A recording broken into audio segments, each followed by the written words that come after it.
नमस्कार मेरे प्यारे साथियों। मैं डीपी आज एक नए वीडियो के साथ आप लोगों के सामने हूँ। सबसे पहले तो नवरात्रि की अनंत शुभकामनाएं। आज 9वां दिन है नवरात्रि का।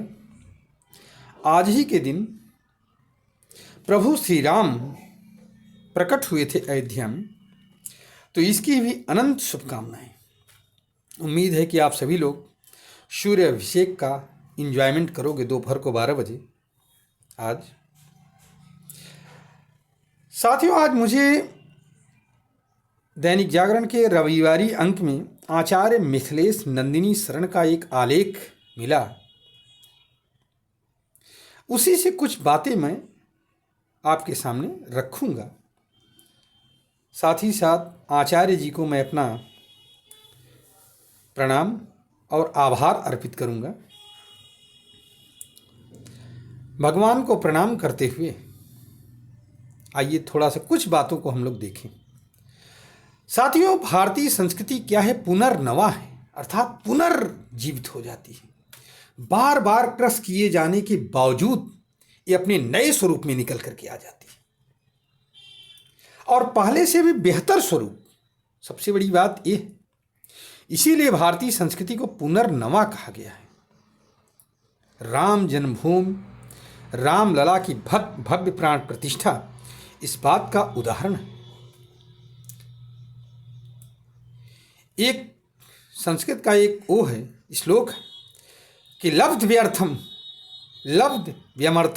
लभते मनुष्य दैवो अपि तम वारयितुम न शक्तः।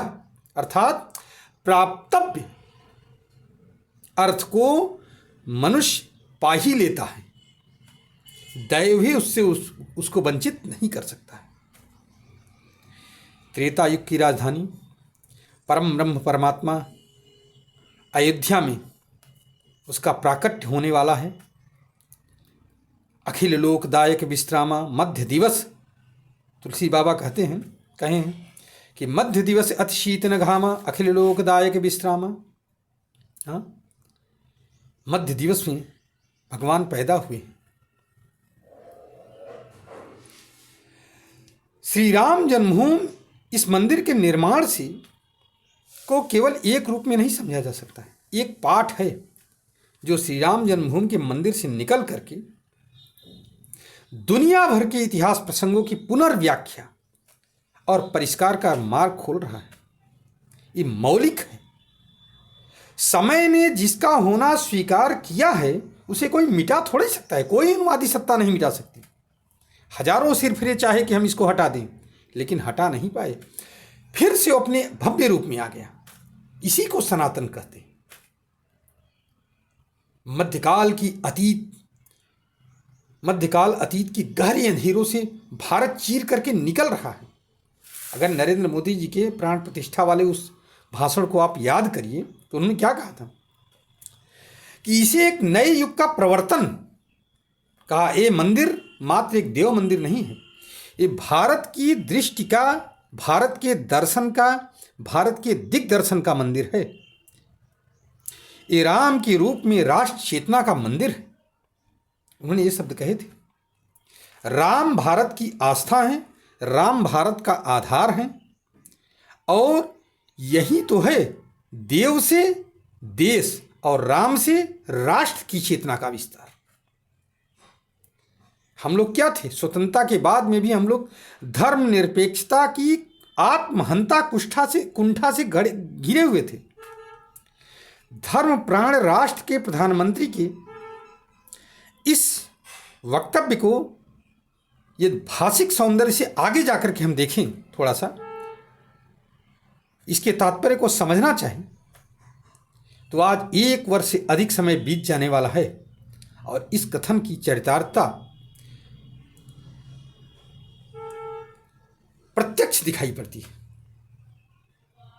अंदाजा लगा सकते हो इसमें सहज है कि मंदिर निर्माण से पहले और मंदिर निर्माण के बाद में क्या क्या हमारे साथ हुआ है, कितना हम लोग प्रगति किए, आगे बढ़े, क्षेत्र में, देश में, काल में।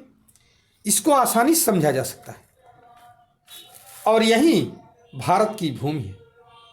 लुप्त और दमित सच्चाइयों की कैसी अपराजिता होती है, किस प्रकार से दुर्भाग्य का दलन करके उठ खड़ी होती हैं।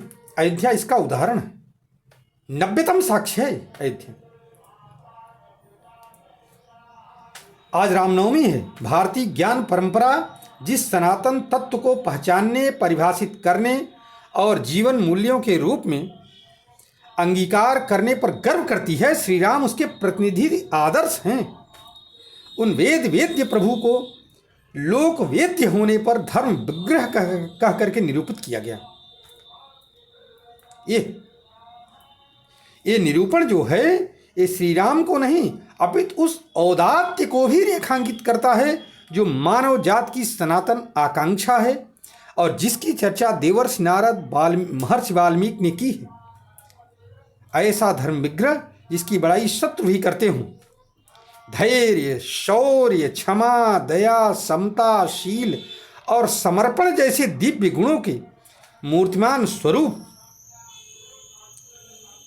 श्री राम की प्राण प्रतिष्ठा किसी वर्ग की श्रद्धा की प्रतिष्ठा नहीं है। ये महान मानव चरित्र के धरती पर संभव होने की भारतीय अस्वस्थि है। अर्थात हमारा ये जनमानस आपको आश्वस्त करता है कि नहीं, अभी भी कुछ नहीं बिगड़ा है, हम उठ खड़े होंगे, नवचेतना का संचार होगा। और आइए इसी नवचेतना को संचारित करते हुए अपने मन में, अपने प्राण में इसको स्वीकार करते हुए आचार्य मिथिलेश नंदिनी शरण जी के आलेख को जैसा मैंने रखा, उनको धन्यवाद देते हुए और पुनः एक बार प्रभु श्री राम को प्रणाम करते हुए रामनवमी की अनेक शुभकामनाएं। प्रभु को प्रणाम करें और हे प्रभु, आप इसी तरह से हमारा मार्गदर्शन करते रहें और हम लोग अनंत अनंत अनंत अंधकार को चीरते हुए ही प्रकाश की ओर बढ़ते रहें। धन्यवाद, नमस्कार, जय हिंद, जय भारत, वंदे मातरम।